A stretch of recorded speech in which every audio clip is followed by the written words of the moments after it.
Some AEW news and notes, some new signings. Marco Stunt, who we last saw as part of the act with the Luchasaurus and Jungle Boy. I would assume he'll be part of that act moving forward. He has officially signed a contract with All Elite Wrestling.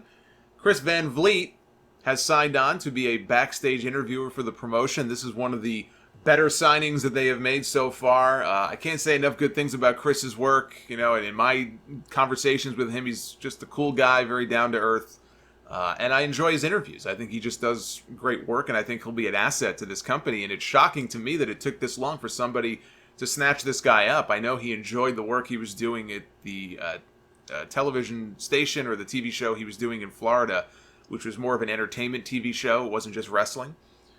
But obviously this is a huge opportunity for him. And, in an age where it could be hard to find interviewers and backstage interviewers who do a very good job and come across as genuine, I suspect that AEW won't tinker with that, and they'll let him kind of do his thing and not turn him into a robot like some other places might. And I wish him all the best because it couldn't happen to a nicer guy. Tickets went on sale on Friday for AEW's debut on TNT, October 2nd, and they sold out of their allotment in 3 hours. Over 10,000 tickets sold. It is very impressive. Not surprising. I wouldn't say it's surprising because you would expect them to do really well for that first ever TV taping. They're building this up rightfully as a very big deal. This will be the first time wrestling goes live on TNT in probably, give or take, about 20 years. And I'm sure they're going to try to blow it out for that first show. And yes, obviously week 2 and 3 and 4 and 5 are going to tell the tale of whether or not they can sustain this kind of momentum. In my opinion, it's not even week 2, 3, 4, and 5. You're looking 3-4 months down the road. I think there's going to be a lot of excitement and a lot of enthusiasm beyond week 1 because it's the new thing, right? It's the new kid on the block.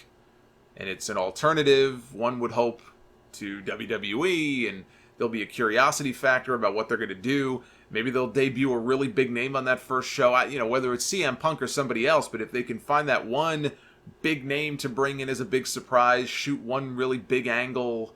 Look, you could even look to celebrities. Maybe the Khan family has certain connections, and there's something to be said for doing a hot celebrity angle. Look what it did for WWE with Mike Tyson back in '98.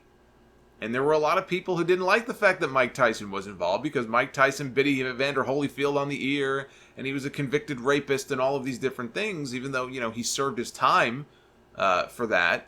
But even still, people did not want to have anything to do with him, and it makes WWE look scummy. Well, guess what? Wrestling is scummy. So the two kind of go hand in hand. People don't like hearing that because we're all wrestling fans. So you kind of ask yourself, what does that say about me? That I'm a fan of a business behind the scenes that could be so scummy, but it is. Nobody looks at the wrestling business as being a classy industry. They don't. So Mike Tyson got involved, and some people I'm sure were bitching about it, but I don't want to say single-handedly because that's not accurate, but he played a very big role in the turnaround for WWE, which was probably already starting to happen, and Austin was going to be a very big part of that no matter what. But Tyson, and the publicity that he brought to the table and joining DX on the road to WrestleMania, that just shot them into the stratosphere. So I'm just saying, you never know what they may have up their sleeve. If I'm them, I'm looking at all options here to try to get as many eyeballs as I can on that first show and that first month of shows. But until we get to January and February and March, I don't think we're really going to know for sure what the future sort of holds for AEW in terms of a television audience. It's going to take time to really, figure all that out. So the first show doing this well, not a huge surprise, but I'm not trying to diminish it at all. This is a very big deal that they can move that many tickets as quickly as they did, even with, however many scalpers picked up tickets. They didn't buy 10,000 tickets, I can tell you that. So it's a very impressive feat. And there may be more tickets released as production holds. Tickets are going to be freed up. I know from what I read, they held back about 3,000 or 4,000 seats for production purposes. So by the time the show rolls around, I would guess that they have a good 11,000 or 12,000 people packed into that building. And hopefully it's a hot crowd. I mean, the biggest movie chain, I saw this on PW Insider yesterday, and this is a big deal also. The biggest movie chain in the country is AMC Theaters, and they started airing commercials promoting the AEW debut on TNT October 2nd before and after The Rock's new movie. The Rock's new movie, Hobbs and Shaw, just came out this past week, and at AMC Theaters all over the country, they are airing commercials before and after the movie, which may be number one. I didn't check to see if The Rock's movie is number one. It probably is. And people are being exposed to these commercials for AEW's big debut. That's a very big deal. That's a great placement for them. Now, the first 2 matches have been announced for the TNT debut. Sadly, Brian Pillman Jr. against Jushin Thunder Liger is not one of those matches. I assume they just couldn't make that happen. But instead, Cody will wrestle Sammy Guevara, and Kenny Omega and the Young Bucks will team to take on Chris Jericho and 2 mystery partners, which is always a dangerous thing. When you start promoting mystery partners and mystery opponents, people get their hopes up. They try to think of the biggest names imaginable.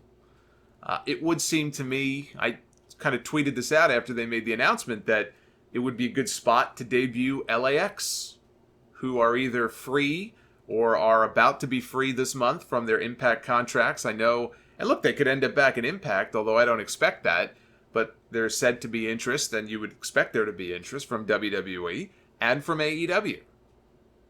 So where they're going to go, I don't know. That's going to be up to them. I think they'd be a better fit with AEW, personally. But we'll find out.